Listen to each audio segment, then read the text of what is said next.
तर तेलंगणामध्ये महात्मा फुले यांच्या पुतळ्याची विटंबना करण्याचा प्रयत्न झालाय आणि त्यामध्ये दोषींवरती कठोर कारवाई करा अशी मागणी छगन भुजबळ यांनी केंद्रीय गृहमंत्री अमित शहा यांच्याकडे केली आहे। वंचितांच्या चळवळीवरती झालेला हा आघात असल्याचं म्हणत प्रकाश आंबेडकर यांनी देखील टीका केली। तेलंगणाच्या संगारेड्डी जिल्ह्यामधल्या तेलापूर गावात महात्मा फुलेंच्या पुतळ्याची काही समाजकंटकांनी विटंबना केली।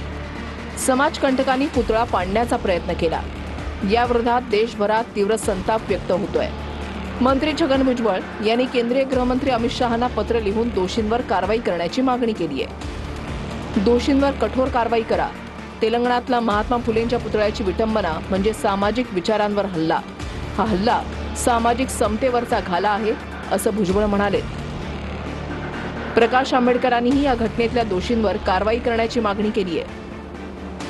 हा केवळ महात्मा ज्योतिबा फुलेंवर झालेला हल्ला नसून दलित, आदिवासी आणि ओबीसी समाजावर झालेला हल्ला आहे। आरएसएसला महात्मा फुले, सावित्रीबाई फुले आणि डॉक्टर बाबासाहेब आंबेडकरांच्या विचारधारेचा तिरस्कार वाटतो। आरएसएसला फक्त मनुवाद आणि ब्राह्मणवादावर प्रेम आहे। हा हल्ला वंचितांच्या आणि बहुजनांच्या समतेच्या चळवळीवर झालेला आघात आहे। हा देश फुले, शाहू आणि आंबेडकरवादी विचारधारेनं चालेल, मनुवादानं नाही, असं ट्विट प्रकाश आंबेडकरांनी केलंय। नाही, प्रकाश आंबेडकरांना आरएसएस शिवाय काही दिसत नाही। आता पुतळ्याची विटंबना झाली हे चुकीचं आहे। त्याचा शोध घेऊन संबंधितांवर कडक कारवाई त्या ठिकाणी होईल। आता आरएसएसचा काय या ठिकाणी विषय आला? तिथे सरकार कोणाचं आहे? तेलंगणाला।